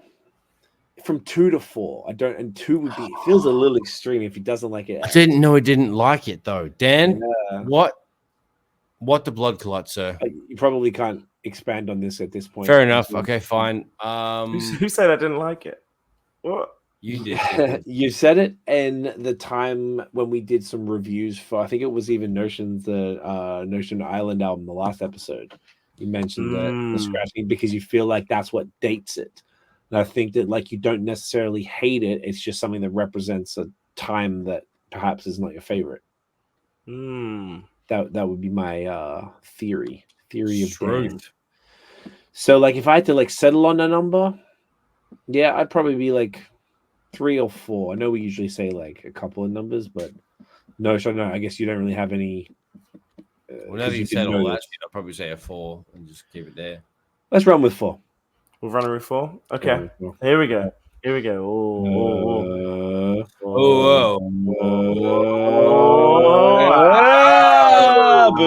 So close. Very close. Well, you guys know the. It was good. Logic behind it. Yeah. It's good. That's smart. I like that. I like it. All right, so I'm doing it. Yep. Wait till us to turn around. Turning around. Bugger off, you cunts. Sorry, you beautiful people. Pressing it. Ready, set, go. All right. Scroll down. Yep. Good. All righty. Cool. All righty, Nosh. So I name a thing that could be like that number. Yeah, that represents that number to you, like out of 10. All right, margarita pizza. Oh. All right, now, okay, Dan. The context here, I know Nosh. You look at Nosh. What do you think? You like this guy loves a bit of meat in his mouth, right? He does. Seasoned meat eater, seasoned, glizzy gobbler. Yeah. Any size, any color. Doesn't matter. He's here for it. Get it in you. Equal opportunity. Now, exactly. Now he said margarita pizza. So I would hazard a guess that it's not particularly interesting to him. I don't really put Brad as sort of like a like an Italian traditionalist. I don't think he gives a fuck about that. You know what I'm saying? The Neapolitan style. Yeah, and it has to be that thin crust wood fire, all this stuff, like real Italian shit. I think he probably appreciates it, but I don't think it's sort of like a bit of a decision maker thing that he's never said like, yeah, man, I don't fuck with Domino's or any of that shit. I just like the fucking proper one. Therefore, I think because I know that he has a large proclivity towards meat in his mouth, margarita pizza is what? Tomato sauce, cheese, and basil. That's basically it. So it appeals to me quite a lot. I love those type of pieces, but I don't think it's massive to Nosh. So I would hazard a guess with that context at around 5. I don't think it's like a 2 or 3. Maybe, like, yeah. I think it's just more under a 5 is kind of like you're warming towards like disliking it. And I don't think he dislikes it, but then I'm also thinking if I know he likes pizza in general, maybe a 6. But so 5 or 6. 5, I'm happy to go with 5 personally. Okay, I know we've always. I know he doesn't dislike. He wouldn't dislike it. That's the thing. Yeah, but just might think it's mid, so therefore 5. Yeah, 5 or 6. So are we still doing the thing where we're doing like 2 numbers? Because we kind of did that last time. We could do one number. One number. All right, let's run with 5. Fuck it. Okay, Nosh. All right, do the roll up. You little sluts. You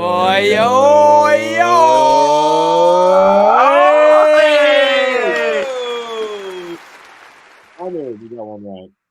That's sick.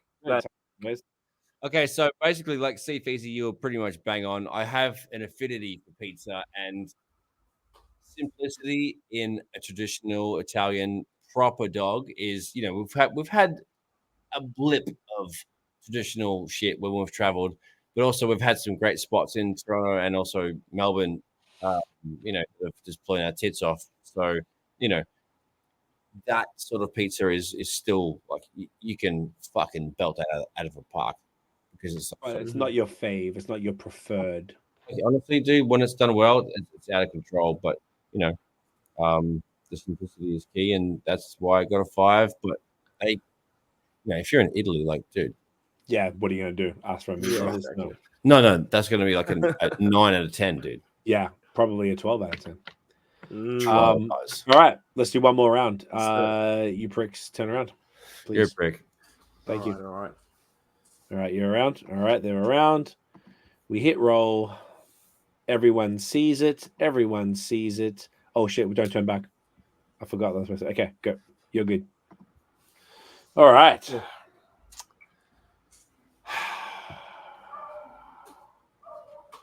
Got a few options here. What's the clock? I guess the question is, how obvious should I make it? Nah, go for your more vague answer. Okay. Your more difficult answer. Yeah. Okay. Unless you only have the easy one. I got numerous ones for this particular number. Oh, okay. Well, bless you. A bunch of them came to mind at the same time, so I was like, okay. Which way?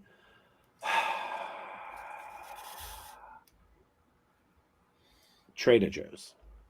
Oh, that's a 9 or a 10. It's a 10 is something that has to be perfect. So maybe 9 is right because 9 it is good safety, basically flawless. It's so good. Maybe you get the 1 point off because it's not in Canada. Or because it happenstance with the dice roll. Yes, that is true.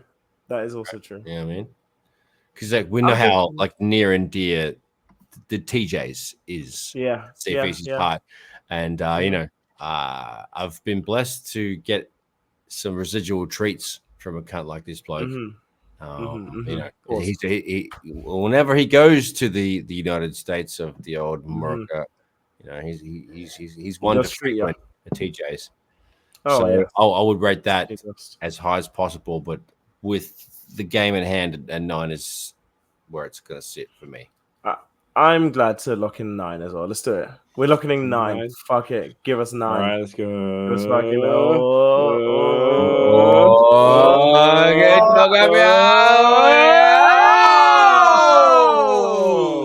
fair enough. You know, He does suck it off proverbially. He does. He does. So you guys had some solid logic.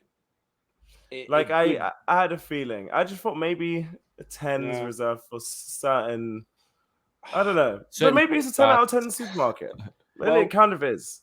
It is. I think it is. It is. There's a bunch of other things I thought of. I was going to say craft 9 beer. or I was 10. going to say Yeezys. I was going to say Black Women. I was going to say a bunch of different things. And I was like, let's just try tea. So I'm glad it confused y'all and you had a conversation, because if I said Yeezys, the safety or craft beer, cool though, right? Because like the safety bet is cool. Yeah, I think I did the right thing. I think you made the right call. Dan. All right, turn the fuck around. Turn around. Both of you. I'm watching you. Turn around.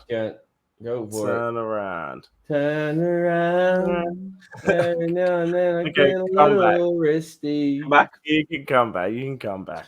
Come on. Come on. Come on. All right. Okay. What do we got? Interesting. It's a 4. You know what? No. Let's do this. I'm a bit of a psycho in it. I know. Okay. Or psychic. Psycho. Okay. Let's do sardines on pizza. Sardines on pizza? Mm-hmm. My guess immediately.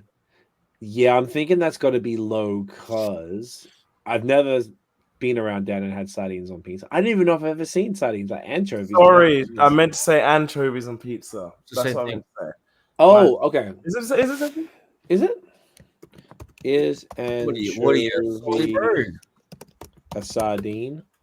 They're entirely different species. So not even cliches, bro.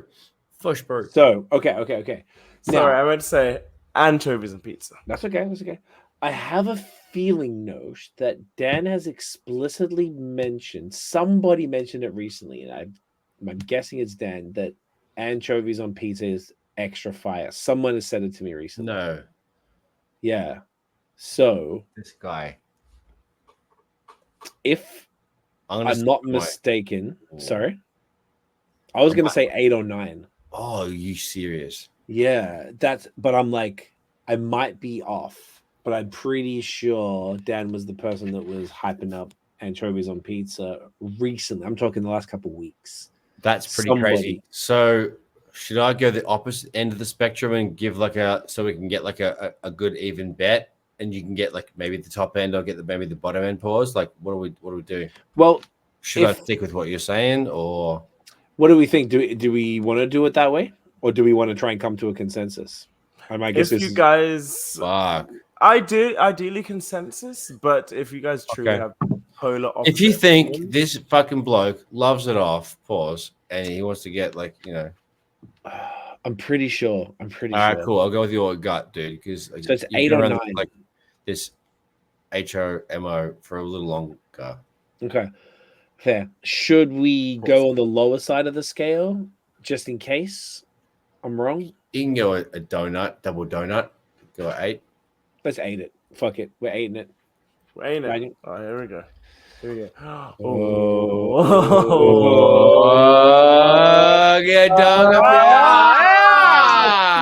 Oh my God. Guys, how many times do I have to say, guys? It's probably the best thing you could have on a pizza. It's so fucking fire. Oh my God. My bad. Sound wrong. Anchovies on pizza are the best thing ever. Dude, anchovies on like a white pizza. Oh my. Racist. That's true. Racist. It's very MAGA of you. On an elite snow bunny pizza. Oh, wow. Awesome. Good one. So good. Well played. Go on, guys. Oh, I fucking love anchovies on pizza, man. It's so good. Okay. It's not a 10 out of 10, but it's close. Like, all right, cunts, you ready? Gonna roll. Fuck off. All right, turn around. All right, ready? Yeah. Click. All right, cool. You good? Alrighty, no. Last round. 1 second, mate. That's all right. Take your time. You're good. You're good. There's a lot of pressure that we're all under. Yeah, guys. yeah. True. For folks at home watching and listening, it's this is live. We're not pre-preparing all this stuff. The dice is a random dice roller. We don't know. All right. Keith Sweat. Ooh. wow, okay. Good one. Moved out of the food realm, which I weird, dude, like weird. So it's actually what it's not be insulting. I don't even know if I did a good thing here. Okay, well let's see. You know what? I don't think it's insulting because I feel like what? Yeah, no. You want to change it? Okay, change it. If you're worried about it being insulting, then I had some theories. 2. Yeah, I was gonna say 2 or 3. Well, should we keep it then? Go. Keep it. Fuck it. And you don't have to apologize for how you feel about that artist. You're not saying he's a bad guy, or you just saying it's not his music. It's so funny. I don't know why, dude. Well, you kind of did give it away, like I gave it away before. God damn it. That it's lower on the scale. Just go. I would say like 2 or 3, and maybe I'm going to lean towards 2, and it's probably 1, but I'll lean towards 2. I think we should go for 1. Let's go for 1. Let's go for balls 1. To the wall. Okay. Balls to the wall. 1. Let's fucking go. That's what we're doing. We're doing 1. All right, Nosh. There we go. Withdraw. Oh, wow, we were off. Damn, we were off. I was right. I think C said 3 one time. I said 2 or 3. I did. I said 2 or 3. Yeah. I fucked up. I fucked around. No, it's okay. It's okay. Not that I don't dislike Keith Sweat. He's still fire, but overall, can't start rating that your favorite. Heavily. He can't really sing very well. I mean, he's not right. He's not very good. Basically, Yeah, I feel you. All right, I fucking feel you about that. All right, cool. All right. I don't feel as bad anymore. Thanks, guys. No worries. Sorry, Keith. That's okay. No worries, Keith. Are we done? Yeah. Let's go again. Do you want to go one more? No, I'm fucking lit as dude. One more time. All right. One more time. Did you see the crowd? The crowd. Time. Oh, I gotta go. Okay, y'all just cancel. I can just go remove, and then I can stop sharing right here. No, yeah, it's all good. And then I just gotta go here. All right, beautiful. So with that, good episode back. We missed all you cunts. There's a possibility we might have to have another pause in the pod this month. I'm figuring out if we're going to be traveling or not. I'm not sure, but we're just gonna. I feel like summer is just that time. Summer and Christmas are the 2 times a year where we just make it work when we can, and it is what it is. Yeah. Everyone's fucking busy. Everyone's out of here. It's the one time a year we get to do shit. Yeah. I feel like probably people are listening to less podcasts than normal anyway too. So we'll keep as consistent as we can. Dan, where can everyone find you online? Now I'd say HTFGXMNG. Go watch my videos. Go hit me up. Go check me out there. Check him out. No stuff. Big up here. At Notion MTB, YouTube, Instagram, at Notion Baby on Instagram. Get dog up here. Get try up here. Love it. CEEFOR on Instagram and Twitter. Guys, thank you for watching and listening. If you enjoyed that flipping episode, smash the thumbs up, hit subscribe below, hit that notification. Ding dong. So you know when the new drops. Follow us everywhere at The Movement Fam and, of course, at Bad Habits Pod on Instagram. Give us a 5 stars. Spotify, Apple Podcasts helps a lot. We got the video we put up there. Mate, just dogs, get them up here. We'll see you next week, you fucking champions. Catch you. 10 dogs, 15.